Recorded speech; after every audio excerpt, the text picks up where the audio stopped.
Balat kayo itong si Presidente Marcos Jr. eh. Ano mo pinagsasabi niya na hindi sasama? Ngayon nga hindi nakasama eh. Correct. Ikaw mismo nagpa-aresto, ikaw mismo nagpadetine, ikaw mismo nagpatapon. Ano mang kabalbal ang mga pinagsasabi niyo? Ngayon po ang araw, anibersaryo ng pagka-aresto ni Presidente Duterte. Yes. Sa harap ng lantarang paglabag sa saligang batas.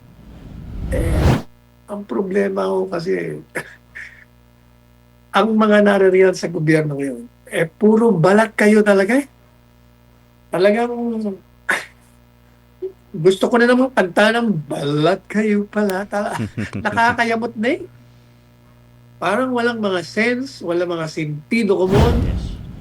At para sa pinakaunang talakayan natin o paksa natin ngayong umaga, Attorney Sal, kinumpirma ng Malacanang na hindi pa rin magbabago ang posisyon ni Pangulong Ferdinand Marcos Jr.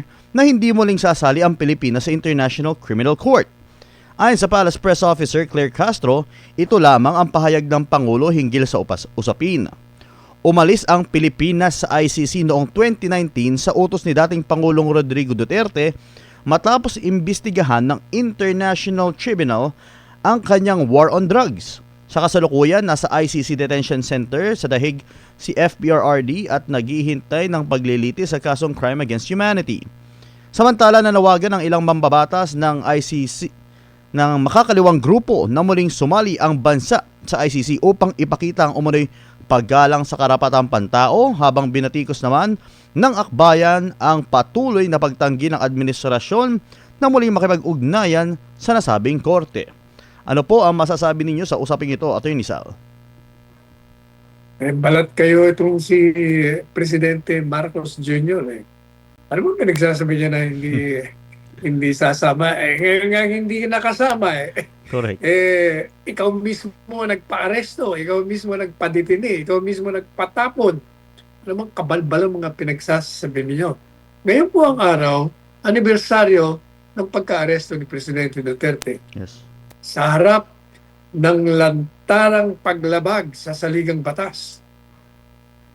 Nag-issue ng warrant of arrest ang isang International Criminal Court na wala naman siyang batayang legal kahit na sa ilalim ng Rome Statute na gumawa sa kanya, wala po siyang kapangyarihan. Sapagkat maaari lang siyang pumasok sa mga miyembro at hindi nga tayo miyembro kung walang kakayahan ang isang estado o miyembro bansa na umusig ng mga taong nag-commit ng mga krimen against humanity. Pero kahit nasa harap ng ganyang napakaliwanag, napakaklaro, Yes. kasing liwanag ng init ng araw na sa ating saligang batas, hindi po pwedeng gawin yan. Sa batas ng Rome Statute, hindi rin po pwedeng gawin yan. Sa mga payag ng Pangulong Marcos Jr., hindi tayo magko-cooperate kahit na anong forma. Ano ba sabi niya? We will not cooperate in Yes. whatever form or shape. Pero, nasaan siya ngayon? Can you imagine, 1 year na nakakulong ang isang mamamayang Pilipino na gustong litisin at nililitis sa isang krimen na di umano ginawa ng isang Pilipino laban sa mga Pilipino at dito sa ating bansa.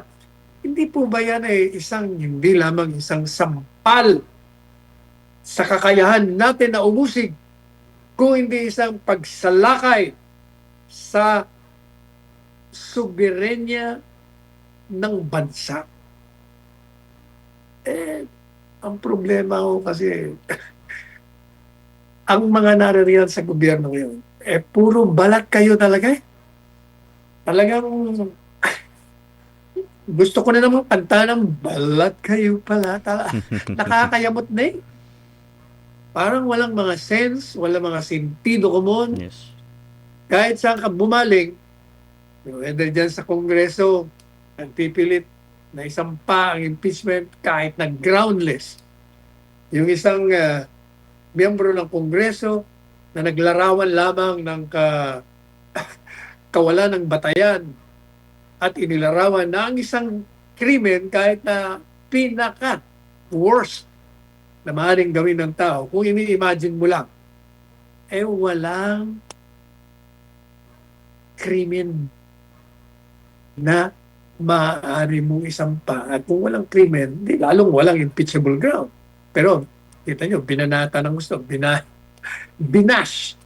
Gaya ko nang sinabi natin, yung pahayag ng kongresistang yon, si Bong Suntay, yun ay kaugnay sa kanyang pagtatanggol at pagsira sa batayan ng pag-i-impeach. Walang kinalaman yon kung anumang paninira sa babae o whatever. Ang problema kasi nga, dahil pinagtanggol niya si Inday Sara at kontra sa impeachment, binabanatan siya ngayon. Kahit na dyan sa Senado, wala na silang ginawa dyan, kundi magpanggap din. Sasabihin, iimbestigahan. Pero yung mga tao na dapat imbestigahan, hindi naman iniimbestigahan. At hindi pa nga naiimbestigahan, sasabihin na, wala, si Presidente Marcos, wala ebidensya dyan. Si Martin Romales, wala ebidensya. Si Saldico.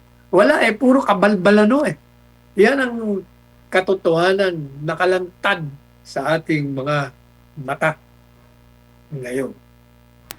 Yes, correct, attorney. Ano masabi niyo, attorney, sa marami kasi nagsasabi na tao na pinupuntirya sa Senado yung mga kaalyado ng mga Duterte? Sana Matagal na yan. Par- Carlo, matagal na yan Hindi naman bago yan Ever since ganyan na yan.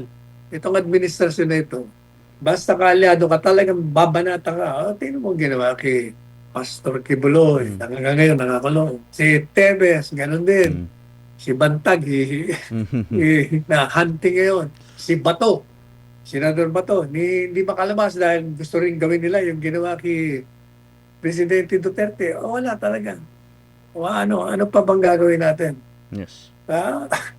Ayaw rin namang, ito naman kasi rin mga dapat na manguna sa kalsada, hindi pa rin lumalabas.